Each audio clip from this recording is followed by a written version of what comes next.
Question number 12 है हमारे पास कि prove that cyclic parallelogram is a rectangle. Cyclic parallelogram मतलब कि वही साइक्लिक क्वाड्रिलेटरल, क्वाड्रिलेटरल एक पैरेललोग्राम है ना भाई। क्वाड्रिलेटरल तो ट्रेपेजियम हो सकता है, पैरेललोग्राम हो सकता है, स्क्वायर हो सकता है, तो ऐसी साइक्लिक पैरेललोग्राम है।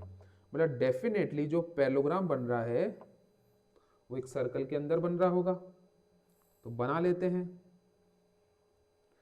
तो क्वेश्चन कुछ आपसे ये कह रहा है, क्वेश्चन क्या कह रहा है, एक मिनट रुको, फिगर प्रॉपर बनाएंगे जिससे हम लोगों को चीजें जल्दी समझ में आए। तो A B C D given क्या है आपको क्वेश्चन में कि A B C D is a cyclic parallelogram, मतलब ऐसा पैरेललोग्राम जो सर्कल के अंदर बन रहा है। साइक्लिक कोऑर्डिनेटर है मतलब। नाउ ये प्रूफ कर दो कि ऐसा पैरेललोग्राम जो सर्कल के अंदर बनता है वो एक्चुअल में क्या होगा, रेक्टेंगल।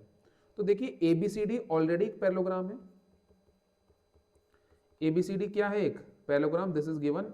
इस पैरेललोग्राम को अपन को क्या बनाना है, रेक्टेंगल। तो पैरेललोग्राम से अगर हम लोगों को रेक्टेंगल की ट्रेन पकड़नी है तो कोई भी एक एंगल, एंगल ए या एंगल बी या एंगल सी या एंगल डी को क्या ले आओ, 90 डिग्री। कोई भी एक एंगल 90 डिग्री आएगा तो आपका क्वेश्चन हो जाएगा।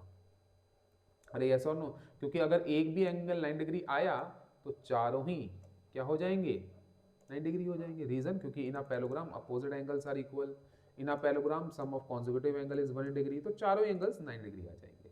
क्लियर है क्या, ये समझ में आ रही है बात। ना बच्चों कैसे करेंगे इसको, अपन को दिमाग लगाया जाए तो कैसे किया जाए ये क्वेश्चन, ये हम लोगों को समझना है। अरे हाँ या ना, क्वेश्चन क्या था, मैं रिपीट कर देता हूं एक बार वापस से। क्वेश्चन क्या था, prove that the cyclic parallelogram is a rectangle. अब देखो यहां पर मैं क्यों ले गया आपको क्वेश्चन की तरफ, देखो cyclic is a important word. तो तुम लोगों को तुरंत ये बोलना है कि sir angle A plus angle C का सम 180 डिग्री होगा, because in a cyclic coordinator sum of opposite angle is supplementary. तो angle A plus angle C का सम भी 180 डिग्री है और angle B plus angle D का sum भी कितना है सर, 180 डिग्री है। Very good.